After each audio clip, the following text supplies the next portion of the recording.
Kemarin-kemarin saya berpikir bahwa masjid itu hanya tempat ibadah. Titik. Maka setelah membaca naskah ini, saya menjadi tahu bahwa masjid di Nusantara atau khususnya di tanah-tanah Sunda itu punya logika tata ruang yang berbeda. Ya, bukan kebetulan ada di sana, tetapi punya makna yang sangat dalam. Dalam naskah Sang Hyang Siksa Kandang Karesian pada tahun 1518, di sana tertulis bahwa mandat seorang pemimpin atau mangku bumi yaitu ngaretakeun bumi lamba, yang artinya mensejahterakan dunia melalui aturan posisi tanah.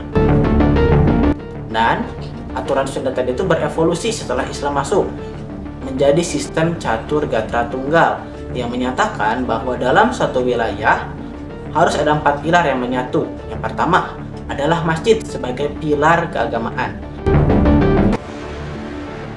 Kedua, pasar sebagai pilar ekonomi.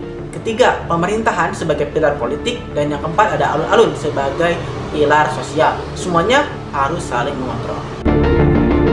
Di Kabupaten Bandung, khususnya Kecamatan Banjaran, nampaknya masih menganut sistem ini. Di mana bisa kita lihat, di daerah barat, di sana terdapat pasar.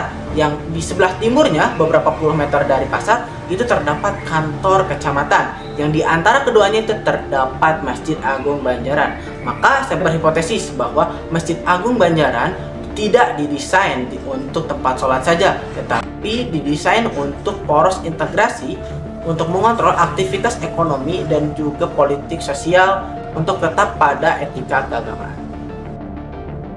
Untuk menguji hipotesis tersebut, menyebarkan data kuesioner kepada masyarakat Banjaran mengenai apakah keberadaan masjid tersebut itu mempengaruhi perilaku sosial ekonomi mereka. Berdasarkan data-data tersebut, mayoritas warga Banjaran merasa tidak terpengaruh perilaku ekonomi dan sosialnya hanya karena kedekatannya dengan masjid.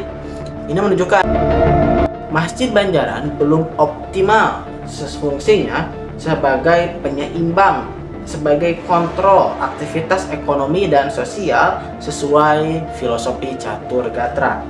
Nah, pesan yang disampaikan adalah orang tua kita melalui naskah Sang Hyang Siksa Kandang Karesian dan Catur Gatra mewariskan ilmu yang sangat luar biasa. Namun secara pelaksanaannya belum optimal.